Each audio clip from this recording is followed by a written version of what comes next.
നിങ്ങളുടെ ഫേവറേറ്റ് സീരിയലുകൾ ടിവിയിൽ വരുന്നതിന് മുൻപേ സൺ നെക്സ്റ്റ് ആപ്പിൽ കാണാം. ഇനി എല്ലാവർക്കും മുൻപേ കാണൂ. ഇപ്പോൾ തന്നെ സൺ നെക്സ്റ്റ് ആപ്പ് ഡൗൺലോഡ് ചെയ്ത് സബ്സ്ക്രൈബ് ചെയ്യൂ.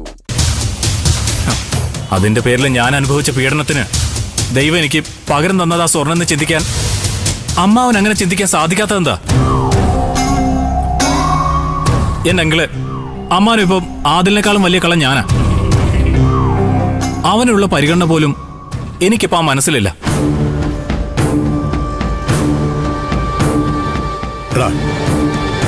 നിന്റെ അമ്മാവന് നിന്നോടുള്ള ആത്മാർത്ഥമായ സ്നേഹമാണ് അത് സൂചിപ്പിക്കുന്നത്.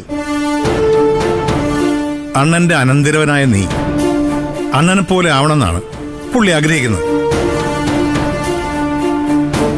സംഭവിച്ചു പോയ തെറ്റിന് പ്രായശ്ചിത്തം ചെയ്യാനുള്ളൊരു മനസ്സിനെ കാണിക്കുമെന്ന് അണ്ണൻ പ്രതീക്ഷിക്കുന്നുണ്ട്. അതാണ് അണ്ണൻ ആദിലിന് 1 ലക്ഷം രൂപ കൊടുത്ത കാര്യം നിന്നോട് പറഞ്ഞത്. അവനിപ്പോ ചോദിച്ചിരിക്കുന്നത് 25 ലക്ഷം രൂപയല്ലേ?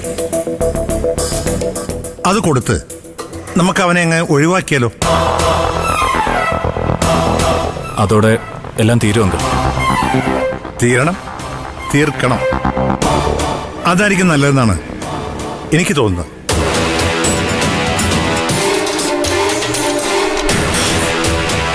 പക്ഷേ ആ സ്വർണം ഞാൻ എടുത്തൊന്ന് സമ്മതിക്കുന്ന പോലെ ആവില്ലേ?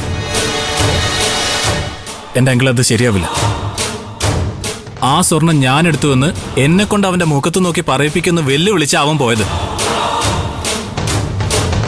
അതുകൊണ്ട് തന്നെ അവന്റെ മുമ്പിൽ ആ രീതിയിൽ തോറ്റുകൊടുക്കാൻ എനിക്കാവില്ല. പിന്നെ ഇപ്പോ എന്താ ചെയ്യാ? ആദിലിന്റെ കൊക്കിൽ ജീവനുള്ളിടത്തോളം കാലം അവൻ നിന്നെ പിന്തുടർന്നുകൊണ്ടേയിരിക്കും. അവൻ അതിൽ നിന്ന് പിന്തിരിയാത്തിടത്തോളം കാലം നിന്റെ അമ്മാവൻ നിന്നെ അംഗീകരിക്കാനും പോകുന്നില്ല.